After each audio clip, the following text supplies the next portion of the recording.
Hello दोस्तों, welcome to the brand new episode of market का morning chats. आज है 10 अप्रैल और ये जो डेटा आपको स्क्रीन पे दिखाई दे रहा है ये है FIDIs का 9 अप्रैल का। तो यानी कि कल के दिन का। आज एक नए तरीके से इसको मैं कोशिश कर रहा हूँ, इसे थोड़ा और ज़्यादा एक्सप्लेन करने की भी कोशिश करूँगा। FIDI कैश मार्केट में 593 करोड़ की बिकवाली की है, वहीं DII ने कैश मार्केट में 2257 करोड़ की खरीदारी की है। ये एक अच्छा फिगर है। FIIs ने इंडेक्स फ्यूचर्स निफ्टी में 1276 करोड़ के खरीदे हैं और बैंक निफ्टी में 1205 करोड़ के खरीदे हैं। आगे चार्ट देखने की जरूरत भी नहीं है, इसी डेटा के दम पे आप कह सकते हैं कि आज 100 पॉइंट्स 80-100 पॉइंट के आसपास का गैप अप हो सकता है निफ्टी में, और बैंक निफ्टी में भी 200-300 पॉइंट का गैप अप हो सकता है सिर्फ इस डेटा के बेस पे। 3 करोड़ की खरीदारी की है। मिड कैप सेलेक्ट में फ्लैट ही रहे हैं, 0.77 करोड़ का बेचा है। वहीं पे आगे बढ़ते हैं।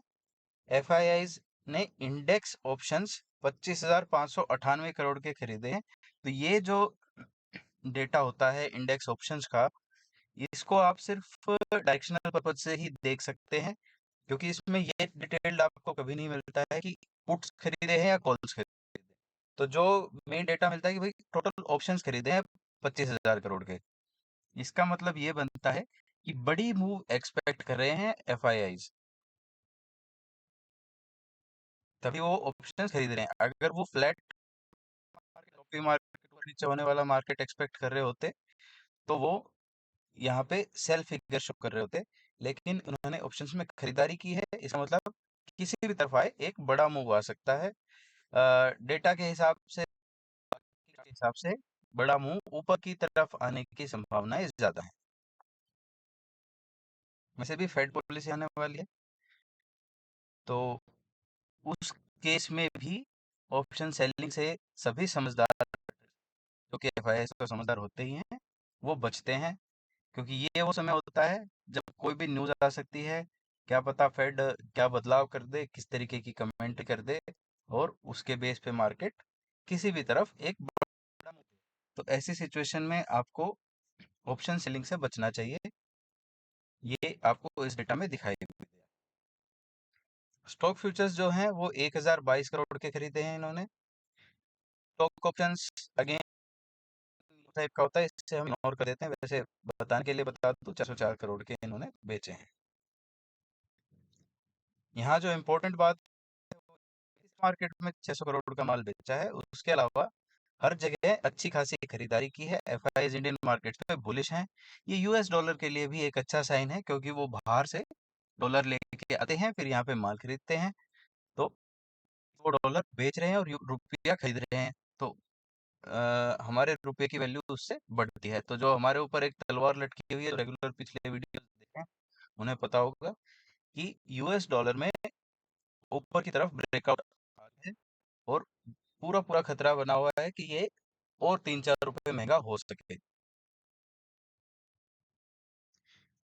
लेकिन कुछ हद तक FIIs के इनफ्लो का सपोर्ट रुपी को मिलता है, और हो सकता है अगर ये इनफ्लो आता रहे, और इनफ्लो मैं आपको बता दूं सिर्फ स्टॉक मार्केट में नहीं इनफ्लो आ रहा है, तो पूरे देश में हर तरीके से इनफ्लो आता है। बिजनेसेस में डायरेक्ट इन्वेस्ट भी होता है, प्राइमरी मार्केट्स में भी इन्वेस्ट होता है, मनी मार्केट्स में भी इन्वेस्ट होता है। वो दिखाई नहीं दे रहा। अगर इन्फ्लोज आते हैं तो हमारे रुपये के लिए ये मजबूती का संकेत होगा।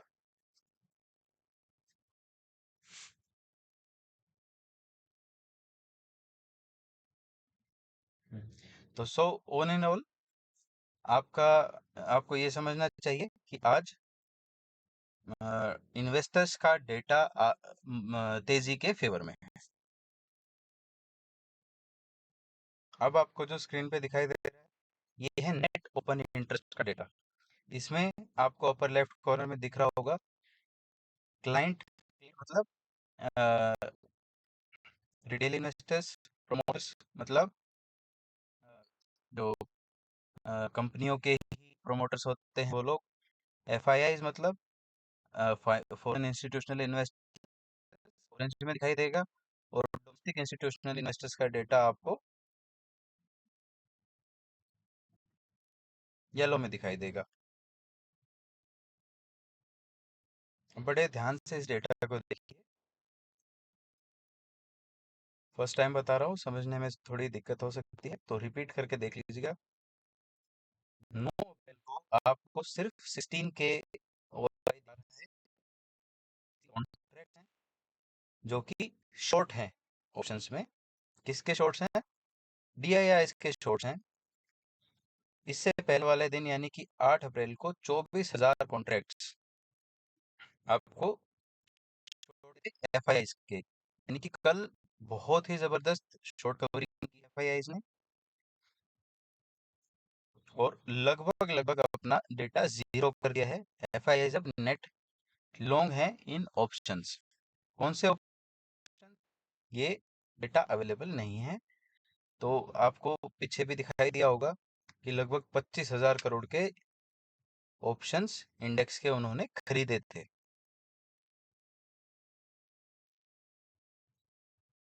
आगे बढ़ते हैं, देखते हैं कि लॉन्ग साइड पे क्या एक्शन हुआ है। तो लॉन्ग साइड पे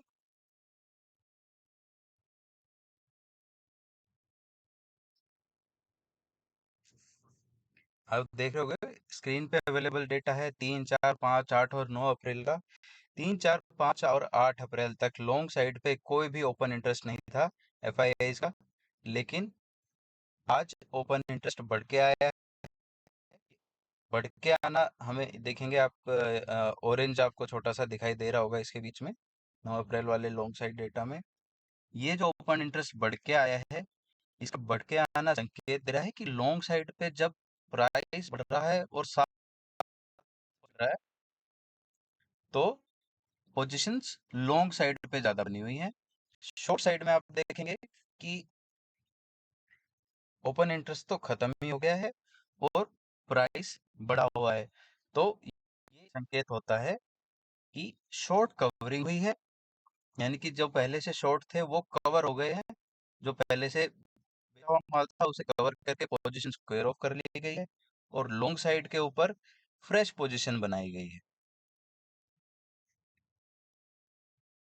इस डेटा से हमें ये समझ आता है। आगे आप बढ़ते हैं मार्केट्स की तरफ। उसमें भी मैंने चेंज किया है। आज हम चार्ट्स पे मार्केट्स को देखेंगे, ग्लोबल मार्केट्स को भी और इंडियन मार्केट्स को भी, न कि एक्सेल शीट में।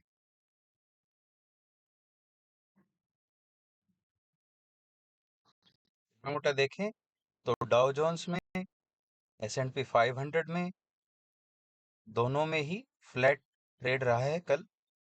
लेकिन ये जैसा आपको क्लोजिंग पे दिख रहा है कि -9 पॉइंट गिर गया और +7 पॉइंट बढ़ गया, ये सिर्फ इतना ही नहीं है। चार्ट पे मैं आपको दिखाऊंगा कि किस तरीके की उठापटक हुई है।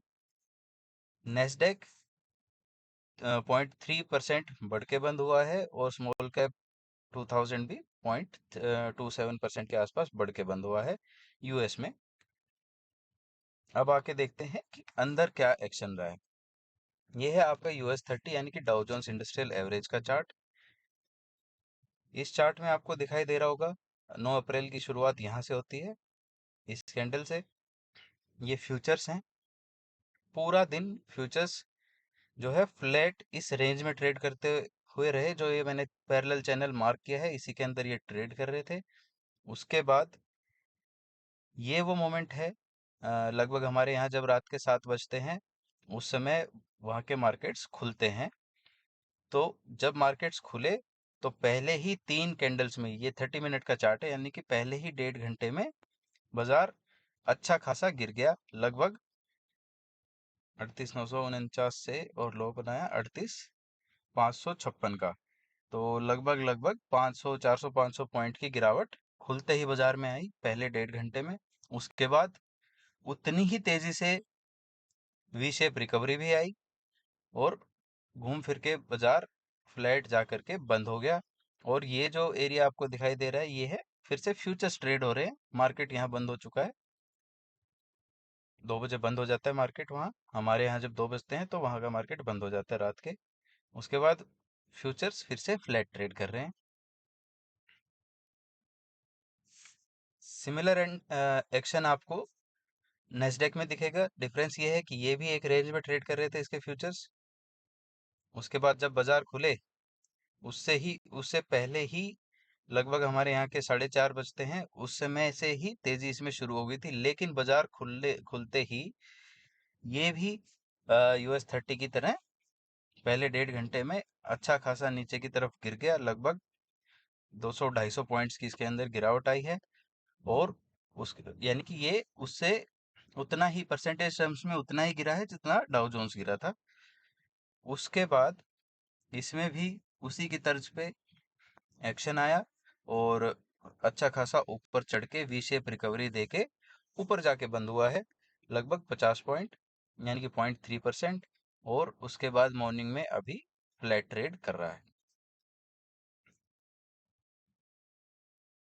सिमिलर एक्शन आपको US 500 में दिखेगा। सिमिलर एक्शन आपको US 2000 में दिखेगा।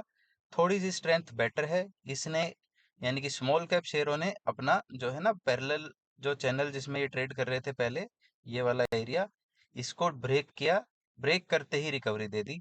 वहां पहले वाले चार्ट्स में आप देखेंगे कि ब्रेक करने के बाद मार्केट और ज्यादा गिरा और फिर रिकवरी आई। तो स्ट्रेंथ स्मॉल कैप में ज्यादा है।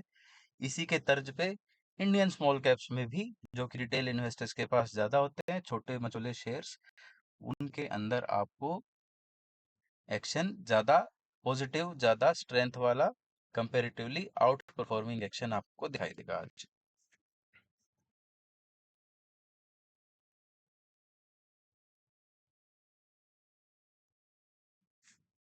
गिफ्ट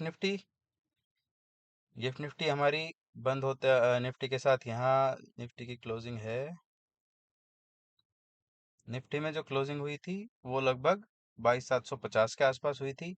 और अभी ओवरऑल गिफ्ट निफ्टी 22,818 के आसपास ट्रेड कर रहा है अभी 9 बजे के आसपास। तो ये एक गैप अप ओपनिंग का संकेत दे रहा है आपको, लगभग 70 पॉइंट्स की। आ, खुलने के बाद थोड़ा बहुत बढ़ सकता है, लेकिन इस लेवल का आप निफ्टी में ध्यान जरूर रखना। निफ्टी के ही मैं फ्यूचर चार्ट्स दिखा देता हूँ यहाँ आपको।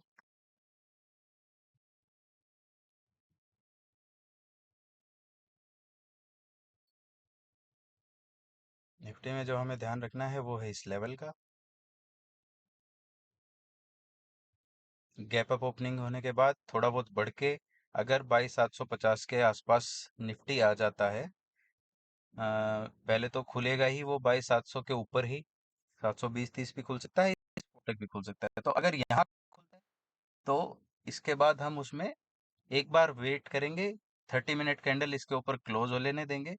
उसके बाद ही लॉन्ग साइड ट्रेड लेंगे। अगर यहाँ खुल के 30 मिनट कैंडल इस 22,760 के पॉइंट के नीचे, जो आपको मैं स्क्रीन पे क्रॉस हेयर से दिखा रहा हूँ, इसके नीचे क्लोज होता है, तो 22,800 का स्टॉप लॉस लगा के मैं इसमें पुट साइड पोजीशंस या फ्यूचर्स को बेचने की भी सोच सकता हूँ, फॉर द टारगेट ऑफ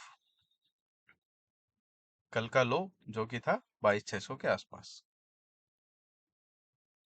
अगर मार्केट और बेयरिश रहा, ग्लोबल मार्केट्स भी बेयरिश रहे, तो फिर हम सोच सकते हैं 22,500 के टारगेट के लिए भी। नीचे की तरफ ऊपर अगर इस लेवल को 22,760 के लेवल को ब्रीच करके ऊपर एक क्लोजिंग दे देता है 30 मिनट कैंडल, तो आज ही 23,000 तक भी जा सकता है। एफआईआईज का जो इंडेक्स बाइंग का सपोर्ट है, ओवरऑल उनकी लॉन्ग पोजीशन 51% तक आ गई है। इसके साथ ही एक डिस्क्लेमर भी मैं दे दूं कि जो भी मैं लेवल्स डिस्कस कर रहा हूं, मैं आपको बता रहा हूं कि मैं क्या ट्रेड ले सकता हूं। मैं आपको कुछ भी खरीदने या बेचने की सलाह नहीं दे रहा हूं। सिर्फ मेरे चार्ट्स के और मेरे लेवल्स के बेसिस पे आप कोई भी खरीदारी या बिकवाली न करें। अगर आप करते हैं तो अपने प्रॉफिट के लिए भी और अपने लॉस के लिए भी आप स्वयं जिम्मेदार होंगे। Trading is a risky business. आप डिटेल्ड डिस्क्लेमर डिस्क्रिप्शन में पढ़ सकते हैं।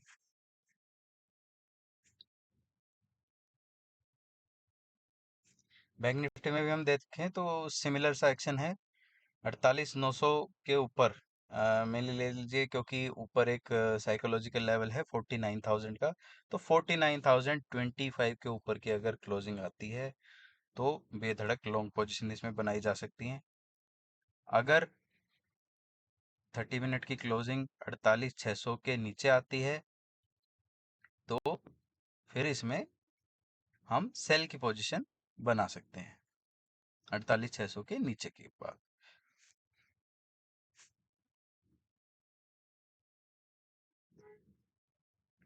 आज गैप अप होगा, गैप अप होते ही एक बार सावधान रहिएगा, क्योंकि कल यूएस मार्केट में जो एक बार अच्छी खासी बिकवाली हुई है, उसी की तर्ज पे हमारे यहाँ भी हो सकता है मार्केट एक डिप दे दे, तो खुलते ही अंधाधुंध बाइंग पोजीशन मत बना लीजिएगा गैप अप को देख।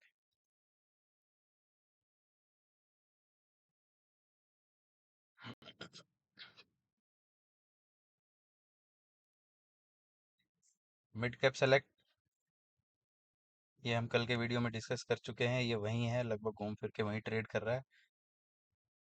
हमारा इसका टारगेट है 10,992 का।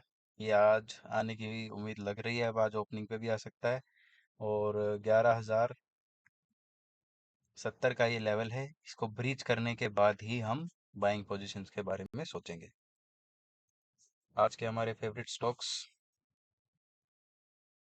जो हैं वो रहेंगे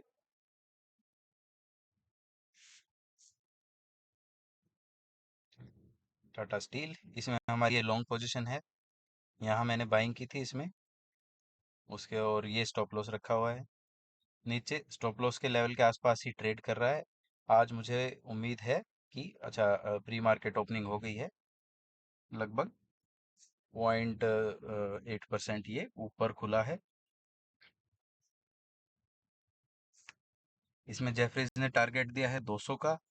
सारे ही फंड हाउसेज ने, ब्रोकरेज हाउसेज ने इसमें अपनी रेटिंग बढ़ाई है और 180 से 200 के आसपास के टारगेट्स दे रहे हैं, तो मुझे लगता है ये ऊपर ही जाना चाहिए यहाँ से। इसके अलावा डिफेंस शेयर्स कोई भी आप ले लीजिए। एक जो अच्छा शेयर जिसमें ब्रेकआउट आया है वो है BEL का। ये एक रेंज बनी, इस रेंज के बाद वॉल्यूम के साथ एक अच्छा ब्रेकआउट इसके अंदर आया है।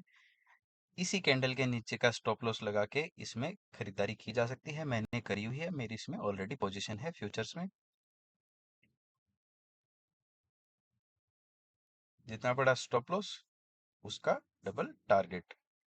फ्यूचर्स में मेरी पोजीशन है तो मैं इतना बड़ा स्टॉप लॉस नहीं रखूंगा, मैं यहाँ कहीं स्टॉप लॉस रखूंगा 226 के आसपास का, और यहाँ से 6-7 पॉइंट 235-36 के आसपास का मैं टारगेट रख रहा हूँ। बाकी समझदारी इसी में है कि कैश मार्केट में लिमिट में पोजीशन बनाई जाए, 220 का स्टॉप लॉस रखा जाए, और ऊपर 250-60 तक के टारगेट्स के लिए इसमें ट्रेड किया जाए। इसी के साथ दोस्तों मार्केट खुलने वाला है, आज का वीडियो समाप्त करते हैं, थोड़ा लेट हो गया है। Thank you.